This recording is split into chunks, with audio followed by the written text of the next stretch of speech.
Good morning to all. आपका पुनः स्वागत है। आज हम वैश्विक स्तर पर जो कृषि और जो कृषि प्रदेश हैं उनके ऊपर हम चर्चा करेंगे। उससे पहले हम जो प्रदेश की जो संकल्पना है उसको समझ लें। प्रदेश वह क्षेत्र होता है जिसके अंदर कुछ स्पेसिफिक विशेषताओं के कारण कुछ समानताएं देखने को मिलती हैं और वो समानताएं उस क्षेत्र को अपने आसपास के क्षेत्रों से एक विशिष्टता प्रदान करती हैं। अगर हम कहें एग्रीकल्चर की बात करते हैं तो किसी क्षेत्र के अंदर एग्रीकल्चर जो एक्टिविटीज़ जो होती हैं, कृषिगत जो गतिविधियां होती हैं, वो अगर वहाँ ज़्यादा देखने को मिलती हैं तो उसको हम कृषि प्रदेश कहते हैं। कहीं पर औद्योगिक गतिविधियां अगर ज़्यादा देखने को मिलती हैं तो उसको हम औद्योगिक प्रदेश कहते हैं। और कृषि प्रदेशों के अंदर भी कृषि के उद्देश्यों के आधार पर, कृषि करने की प्रविधियों के आधार पर, कृषि के अंदर संलग्न लोगों के आधार पर, इन सब विशेषताओं के आधार पर जो कृषि प्रदेश जो होते हैं उनका भी उप विभाजन जो है वो किया जाता है। अगर हम जनरल बात करें कृषि प्रदेशों के वर्गीकरण की या कृषि प्रदेशों की, अगर हम जब बात करते हैं तो कृषि के टाइप ऑफ एग्रीकल्चर की अगर हम बात करें तो उसको जो वर्गीकरण करने के हमारे पास अलग अलग आधार होते हैं। तो अगर हम भूमि की उपलब्धता के आधार पे बात करें, अवेलेबिलिटी ऑफ लैंड के ऊपर बात करें, तो उसके ऊपर जो कृषि की जा रही है वो विस्तृत क्षेत्र में की जा रही है, यानी वृहद क्षेत्र के अंदर कृषि की जा रही है या छोटे क्षेत्र के अंदर कृषि की जा रही है। तो इस आधार पे भूमि की उपलब्धता के आधार पर भी हम कृषि को दो भागों में बांट सकते हैं। एक तो गहन कृषि इंटेंसिव एग्रीकल्चर होती है और दूसरी जो है विस्तृत या एक्सटेंसिव एग्रीकल्चर के अंदर शामिल करते हैं। जब गहन कृषि की बात करते हैं तो कम क्षेत्र के ऊपर जब ज़्यादा उसके अंदर श्रम पूंजी का निवेश किया जाता है तो उसको हम गहन कृषि के अंदर शामिल करते हैं। जबकि जो वृहद कृषि होती है उसमें जो श्रम जो होता है, लेबर जो होता है, वो उतना नहीं होता। हाँ, ये जरूर है कि उसके अंदर वृहद मशीनीकरण जो है, कृषि यंत्रों के द्वारा कृषि की जाती है, वो विशेषताएं हमें कृषि जो फार्म्स होते हैं उनका जो क्षेत्रफल होता है वो काफ़ी अधिक होता है। इसी प्रकार उत्पादन के उद्देश्यों और विधि के आधार पर भी हम कृषि को वर्गीकृत करते हैं। निर्वाह मूलक कृषि, जो सब्सिस्टेंस एग्रीकल्चर होती है, उसके अंदर जो भी कृषक जो परिवार होता है, कृषि में संलग्न जो लोग होते हैं, उनका जो उद्देश्य कृषि का होता है वो केवल अपनी पारिवारिक व्यक्तिगत आवश्यकताओं के लिए ही कृषि को करते हैं। दूसरी व्यापारिक कृषि होती है जिसमें कृषि का उद्देश्य जो होता है वो व्यापारिक उद्देश्य से किया जाता है। जो भी फसलों का उत्पादन किया जाएगा या पशुपालन किया जाएगा तो उसका जो उद्देश्य होगा वो व्यापारिक उद्देश्यों के लिए अगर की जाती है तो उसे व्यापारिक कृषि कहते हैं। झूम कृषि की बात करते हैं तो ये जो पहाड़ी क्षेत्र होते हैं, जो ट्राइबल एरियाज होते हैं, जो जनजातीय समूह देखने को मिलते हैं, विलग जो क्षेत्र होते हैं जहाँ पर्याप्त मात्रा में भूमि की उपलब्धता नहीं होती, तो वहाँ पर अस्थायी कृषि 2 से 3 वर्ष के लिए वहाँ कृषि करते हैं, फिर उस भूमि को छोड़ दिया जाता है कि पुनः वहाँ पर जो जंगल हैं उनका विकास हो जाए। तो इस तरह की जो कृषि है उसको भारत के अंदर उसको झूमिंग कृषि कहते हैं। शिफ्टिंग कल्टीवेशन की बात करते हैं जिसकी चर्चा हम आगे करेंगे। विभिन्न भागों के अंदर इनको अलग अलग नामों से भी जाना जाता है। प्लांटेशन एग्रीकल्चर की हम बात करें तो प्लांटेशन जो बागाती जो कृषि है, ये एक तरह से ट्रॉपिकल जो रेन फॉरेस्ट एरियाज होते हैं वहाँ की स्पेसिफिक क्रॉप होती है। एक तरह से ये भी इनका जो उद्देश्य है वो भी कॉमर्शियल यूज के लिए ही इनकी कृषि की जाती है। उत्पादित जो पदार्थ हैं उसके आधार पर अगर हम कृषि के प्रकारों की जब बात करते हैं तो एक क्रॉप फार्मिंग की बात करते हैं जिसके अंदर केवल फसलों के उत्पादन तक रखा जाता है, या पशुपालन कृषि की बात करते हैं जिससे व्यक्ति पशुओं के आधार पर अपनी जो दिनचर्या है या अपनी जो आर्थिक गतिविधियां हैं उनको संपादित करता है। मिश्रित कृषि की हम बात करते हैं, मिक्स फार्मिंग, जिसमें निर्वाह मूलक कृषि व पशु उत्पादन दोनों को शामिल किया जाता है। उसी तरह से व्यापारिक फसल एवं पशु उत्पादन की जब बात करते हैं तो फसल और जो क्रॉप है उसका जो उद्देश्य जो होता है उसको कमर्शियल यूज के लिए उसको किया जाता है। दुग्ध पालन के लिए डेयरी फार्मिंग जो है वो निर्वाह मूलक भी होती है और उसका जो कमर्शियल जो पर्पज है दूध के लिए, पनीर के लिए, दही के लिए, तो ये अलग अलग जो बाई प्रोडक्ट्स होते हैं दूध के, उनके निर्यात या उसके द्वारा व्यापारिक उद्देश्य के द्वारा भी इन कृषि की जाती है। इस तरह की इसी तरह से अगर हम वर्गीकरण की बात करें तो लैंड ओनरशिप की बात करें, भू स्वामित्व की बात करें, तो एक कलेक्टिव फार्मिंग होती है, एक दूसरे की सहभागिता के आधार पर कोऑपरेटिव फार्मिंग होती है। एक इंडिविजुअल जो फार्मर जो होता है वो कृषक कृषि के अंतर्गत शामिल किया जाता है। इसी तरह से जल की उपलब्धता के आधार पर जहाँ पे वर्षा पर्याप्त मात्रा में है, वर्षा वर्ष भर होती है, तो वहाँ पर जो वेट जो फार्मिंग होती है, जैसे राइस की जो एग्रीकल्चर की हम बात करें तो ह्यूमिड एंड वेट फार्मिंग कहेंगे। और ड्राई फार्मिंग जहाँ पे जो फसलें होती हैं वो रेन फेड एग्रीकल्चर एरिया, जहाँ पे वर्षा आधारित जब वर्षा होती है तो वहाँ पर क्रॉप्स की जाती हैं, फार्मिंग की जाती है। और जहाँ सरफेस वाटर की अवेलेबिलिटी होती है, इरिगेशन के लिए पर्याप्त मात्रा में जल की उपलब्धता ग्राउंड वाटर में होती है या नहरों के द्वारा होती है, पॉन्ड्स के द्वारा होती है, तो वहाँ पर सिंचित कृषि की जाती है। तो ये अवेलेबिलिटी ऑफ वाटर के ऊपर जो कृषि है उसको हम क्लासिफाई करते हैं। इसी प्रकार से जो टाइप ऑफ एग्रीकल्चर की जो जहाँ पे फिजिकल जो फीचर्स हैं उसमें अगर वेरिएशंस देखने को मिलते हैं तो जो मैदानी जो क्षेत्र होते हैं वहाँ पे विस्तृत और गहन दोनों प्रकार की कृषि की जाती है। पहाड़ी जो क्षेत्र होते हैं वहाँ पर सोपानी या टेरेस फार्मिंग की जाती है। और ट्रक फार्मिंग जो है ये विकसित जो देश है विशेषकर वहाँ पर क्या कहते हैं फलों के लिए, सब्जियों के लिए, फूलों के लिए इस तरह की फार्मिंग की जाती है, जिससे कि जो नियरेस्ट जो मेट्रोपॉलिटन जो सिटीज़ होते हैं, बड़ा मेगापोलिस जो सिटीज़ होते हैं, वहाँ पर इन सामानों को तुरंत पहुँचाया जाए, इसलिए इसको ट्रक फार्मिंग के नाम से भी जाना जाता है। अब यहाँ विश्व के अंदर विभिन्न विद्वानों ने विश्व को कृषि प्रदेशों के अंदर वर्गीकृत किया है, लेकिन सबसे महत्वपूर्ण जो योगदान विश्व को कृषि प्रदेशों के अंदर वर्गीकरण का किया वो डी विटलसी के द्वारा 1936 में किया गया। और इनके द्वारा जो कृषि प्रदेश हैं उनका जो डिलिमिटेशन किया गया, सीमांकन जो किया गया, उसके लिए उन्होंने 5 जो है आधार उन्होंने लिए। उसमें फसलों और पशुओं का जो साहचर्य है उसको लिया इन्होंने, कृषि की जो उत्पादन जो मेथोडोलॉजी है, उत्पादन जो विधि है उसको इन्होंने यहाँ पे लिया, कृषि में कितनी पूंजी इन्वॉल्व होती है, कितना लेबर लगता है, कितना ऑर्गेनाइजेशन संगठन के माध्यम से कितना उसमें इन्वेस्टमेंट करते हैं, उन चीज़ों को इन्होंने यहाँ लिया। कृषि कार्यों में प्रयुक्त जो मशीनीकरण है, यंत्रीकरण है, और वहाँ की जो हैबिटाट जो सिचुएशन है, आवासीय जो दशाएं हैं, इन 5 बिंदुओं के आधार पर विटलसी ने 1936 के अंदर विश्व को 13 कृषि प्रदेशों के अंदर वर्गीकृत किया, जिनकी बात हमने यहाँ की है।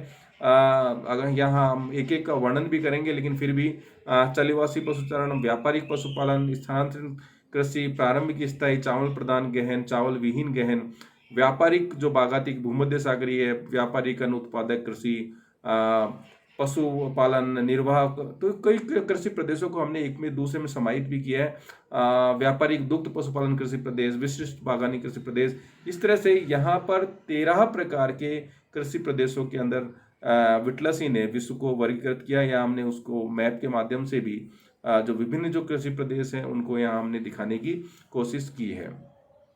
अब एक एक जो कृषि प्रदेश है उसके ऊपर हम चर्चा करना चाहेंगे। सबसे पहले अगर हम चलवासी पशुचारण की अगर हम बात करते हैं तो ये एक तरह की आदिम प्रकार की जो कृषि व्यवस्था थी, जब एक तरह से सामाजिक सांस्कृतिक विकास उस स्तर का नहीं हुआ था कि जिससे कि स्थायी कृषि के अंदर हम परिवर्तित कर सके। तो शुरू में जो कृषि जो की जा रही थी उसके अंदर जो चलवासी जो पशुचारण था, क्योंकि जब हम कृषि की बात करते हैं तो उसमें पशुपालन और क्रॉप करना दोनों ही विधियों को शामिल करते हैं।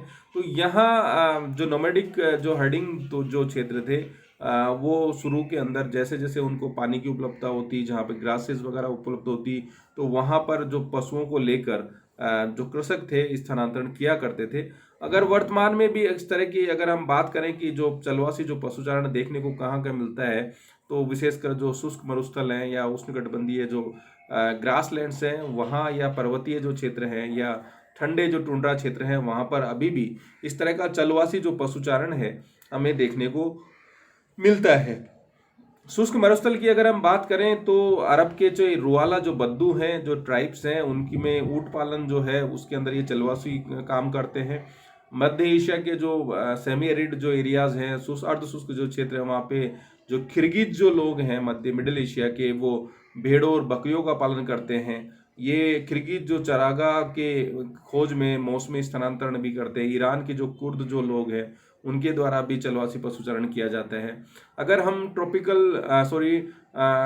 जो ग्रासलैंड्स की बात करें तो अफ्रीका के जो घास प्रदेश पूर्वी अफ्रीका में, कीनिया की बात करें, युगांडा, सूडान के में जो सवाना जो एरियाज हैं, जो अफ्रीका के कीनिया, युगांडा, सूडान में, वहाँ पर जो ग्रासलैंड्स है वहाँ बात करें, या अमेरिका की बात करें, विशेषकर दक्षिण अमेरिका की बात करें तो वेनेजुएला और कोलंबिया के जो लानोज जो ग्रासलैंड्स हैं, जो ट्रॉपिकल ग्रासलैंड्स हैं, उनकी हम बात करें, या ऑस्ट्रेलिया की में क्वींसलैंड में, या अफ्रीका के मसाई जो लोग हैं वो गाय को जो पालते हैं, वहाँ पर भी जो चलवासी जो पशुचारण है वो हमें देखने को मिलता है। तो ये जो ट्राइब्स है ये कौन कौन से क्षेत्र में मिलती है, ये भी आपके लिए एक प्रतियोगी परीक्षाओं के अंदर सवाल पूछ लिया जाता है। जैसे हमने यहाँ मसाई की बात की, जो ग्रासलैंड्स है, ब्राज़ील में कंपास हैं, ऑस्ट्रेलिया में जो ट्रॉपिकल जो ग्रासलैंड्स हैं, या अमेरिका में वेनेजुएला या कोलंबिया की बात करें तो वहाँ पे लानोज जो ग्रासलैंड्स है, जो ट्रॉपिकल ग्रासलैंड्स है, या सूडान, युगांडा में सवाना ग्रासलैंड्स है। तो इस तरह के जो सवाल हैं वस्तुनिष्ठ सवालों में पूछे भी जाते हैं। पर्वतीय घास प्रदेश में मौसमी जो प्रवास होता है जिसको ट्रांसह्यूमन्स बोलते हैं, जब टेम्परेचर कम हो जाता है तो पर्वतीय क्षेत्रों से ये जो चलवासी जो चरागा प्रदेश हैं वहाँ पर यहाँ जो लोग रहते हैं वो नीचे की तरफ स्थानांतरण कर जाते हैं। लेकिन जब ग्रीष्मकाल के अंदर ऊपरी भागों के अंदर जब ग्रासलैंड्स का डेवलपमेंट हो जाता है तो ये ऊपरी भागों के अंदर स्थानांतरण कर जाते हैं। तो इस तरह से मौसम के आधार पर पशुओं के लिए चारे की उपलब्धता के लिए ये लोग जो है मौसमी प्रवास या ट्रांसह्यूमन्स करते हैं। टुंड्रा प्रदेश की बात करें तो एस्किमोज, याकूत, चुकची, स्मॉइड्स, ये जो लोग हैं ये भी चलवासी जो पशुचारण है इसको अपनाते हैं। व्यापारिक पशुपालन की बात जब हम करते हैं तो इसका जो उद्देश्य, जहां हमने एक तरह से यायावरी पशुचारण की बात की, तो वो उसका जो उद्देश्य है अपनी दैनिक आवश्यकताओं को पूर्ति तक रहा है। लेकिन जब धीरे धीरे डेवलपमेंट हुआ, कृषि का अधिक स्थायीकरण की चीज़ें हुई, तो विभिन्न जो देशों के अंदर जो पशुपालन जो था उसका व्यापारिक उद्देश्य से किया गया। विकसित देशों में जो बड़े इंडस्ट्रियलाइज सेंटर्स होते हैं, औद्योगिक जो नगर होते हैं, वहाँ पर मांस की आपूर्ति के लिए व्यापारिक पशुपालन अधिक किया जाता है। और इस तरह का जो पशुपालन है विशेषकर जो टेम्परेट जो एरियाज होते हैं, अर्धशुष्क जो शीतोष्ण और उपोष्ण भाग होते हैं, वहाँ अधिक देखने को मिलता है। ये एक तरह का एक वेस्टर्न यूरोपियन कल्चर का भाग है जहाँ पर इस तरह की जो डिमांड्स है मांस की आपूर्ति के लिए व्यापारिक जो पशुपालन है, क्योंकि उनकी जो खाद्य आदतें होती हैं उनके अंदर वो लोग नॉन वेजिटेरियंस होते हैं, तो वहाँ पर इस तरह पशुओं को मांस के लिए पाला जाता है। तो यहाँ अन्न उत्पादन की तुलना के अंदर जो पशुओं का पालन अधिक किया जाता है। अगर क्षेत्रों की हम बात करें तो उत्तरी अमेरिका में बात करें, पश्चिमी कनाडा, पश्चिम संयुक्त राज्य अमेरिका, उत्तरी पश्चिम मैक्सिको वाला जो एरिया है वहाँ पर, दक्षिण अमेरिका में बात करें अर्जेंटीना, यूरुग्वे, दक्षिण ब्राज़ील, घास प्रदेश जैसे पंपास में जो है डर्रम, हरफोर्ड, ये कुछ वैरायटीज़ हैं, नस्ल हैं गाय और बैल और इनकी, जो कि जिनका उद्देश्य जो है मांस पालन के लिए किया जाता है। जैसे कि हमने बात की डर्रम, इस तरह के सवाल पूछे जाते हैं कि ये जो नस्ल है किसकी है। डर्रम है, हरफोर्ड है, और अंगूस जो है ये उप नस्ल के गाय बैल होते हैं। और इसी तरह से भेड़ों की जब हम बात करते हैं तो हमने नाम सुना है कि डॉम्स और मैरिनो जो भेड़ें हैं वो पाली जाती हैं। मेरिनो जो भेड़ है उसका जो उद्देश्य है वो इनकी जो एक तरह से वुलन के लिए इसका जो किया जाता है, नस्ल की जो भेड़ है। और अगर ऑस्ट्रेलिया के दक्षिण पूर्वी भागों में भेड़ों के साथ साथ गायों को पाला जाता है, न्यूजीलैंड में गाय, बैल और भेड़ों को। और न्यूजीलैंड की जब हम बात करते हैं तो न्यूजीलैंड की पूरी इकोनॉमी जो है, पूरी अर्थव्यवस्था जो है वो पूरी तरह इन पशु उत्पादों के ऊपर ही निर्भर करती है। 90% पशु जो उत्पाद है ऊन, मांस, जो पनीर, चमड़े के रूप में एक्सपोर्ट किया जाता है। कुल निर्यात में जो पशु और पशु से संबंधित जो प्रोडक्ट्स होते हैं उनका बहुत बड़ा योगदान है। अब हम बात करते हैं स्थानांतरण कृषि की बात करते हैं, तो मैंने कहा कि जहाँ पे जो पहाड़ी जो क्षेत्र होते हैं, ट्राइबल जो एरियाज होते हैं, वहाँ पर अस्थायी कृषि की जाती है। वहाँ पे जंगलों को साफ करके अस्थायी रूप से कृषि करते हैं। फिर जब उसकी उत्पादकता कम हो जाती है तो उसमें भाग को छोड़ दिया जाता है, जिससे कि पुनः वहाँ पर जो है वनस्पति का विकास हो सके। तो इस तरह की जो कृषि होती है उसको हम स्थानांतरण कृषि कहते हैं। और इसको दुनिया में विभिन्न भागों को विभिन्न नामों से जाना जाता है। अगर हम पूर्वोत्तर भारत की बात करते हैं वहाँ पे झूमन कृषि के नाम से जानते हैं। श्रीलंका में चेना के नाम से, मलेशिया और इंडोनेशिया में लदांग के नाम से, फिलीपींस में कैंगिन के नाम से, रोडेशिया में मिल्पा के नाम से, और सूडान के अंदर नगासू। यहाँ हमने इस जो टेबल है उसमें भी हमने दिया है इंडोनेशिया, मलेशिया, लदांग, जावा में झूमर, वियतनाम में रे, और थाईलैंड में टैम रे राई, लाओस में हे, और फिलीपींस में हनोमू, श्रीलंका और जापान में चेना, और कोरिया में करेन, बर्मा में टुंगया। इंडिया के अंदर वेरियस पार्ट्स के अंदर अलग अलग नामों से जाने जाते हैं, चाहे वो ब्यावर हो, धैया, दीपा और अर्का, झूम, कोमनी, कुमारी और पेंडा, पोडू। तो ये अलग अलग नाम हैं जो भारत के अंदर जो झूमिंग कृषि को विभिन्न प्रदेशों में जाना जाता है। ये हमने मैप में दिखाया भी है कि अमेजन बेसिन की बात करें, कांगो बेसिन की बात करें, या दक्षिण पूर्वी एशिया के अंदर जो बोर्नियो की बात करें, तो यहाँ पर जो शिफ्टिंग कल्टीवेशन जो है की जाती हैं विश्व के वितरण में हमने देखा है। इन चीज़ों की बात हमने और कर ली थी। वियतनाम का रे और मेडागास्कर में तवी, मसोले, कोंगो जायरे बेसिन के अंदर।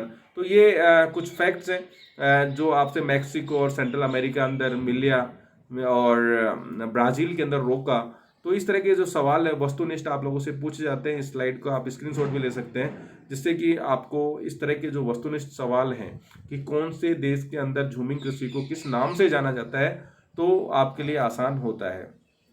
जब जनसंख्या बढ़ गई, मनुष्य की आवश्यकताएं बढ़ गई, तो धीरे धीरे वहाँ पर जो शिफ्टिंग जो कल्टीवेशन है या जो चलवासी पशुचारण है वो संभव नहीं हो पाया। तो धीरे धीरे एक विकास की अवस्थाओं के द्वारा मनुष्य ने अपनी स्थायी जो कृषि है उसको शुरू किया। स्थायी जो कृषि थी, प्रारंभिक जो कृषि थी, उसका जो मूल उद्देश्य यही था कि वो अपना जो इस तरह का जो जीवन था चलवासी, वो बड़ा मुश्किल होता था, ज़्यादा तकलीफदेह था। तो जहाँ जहाँ पानी की उपलब्धता हुई, जहाँ पे अनुकूल जो लैंड फॉर्म्स जो थे, मतलब अनुकूल मैदानी जो क्षेत्र थे, वहाँ पर मनुष्य ने जो स्थायी जो कृषि है उसको शुरू किया, जिसका उद्देश्य जो है एक तरह से निर्वाह मूलक रहा। अपनी आवश्यकताओं की पूर्ति के लिए उन्होंने कृषि करना शुरू किया। अब गहन निर्वाह कृषि की जब हम बात करते हैं तो यहाँ जो उद्देश्य जो होता है निर्वाहन का मतलब ये होता है कि अपनी ही स्थानीय आवश्यकताओं की पूर्ति के लिए जब कृषि कार्य किया जाता है। अब ये जो गहन निर्वाह कृषि है इसके ऊपर चर्चा हम नेक्स्ट वीडियो में करेंगे। पूर्व की वीडियो को आप सावधानी से देख लीजिए, जिससे कुछ चीज़ें आपको समझ में भी आएगी। कृषि के क्या प्रकार हैं, विटलेसी ने कृषि के लिए क्या आधार लिए। धन्यवाद।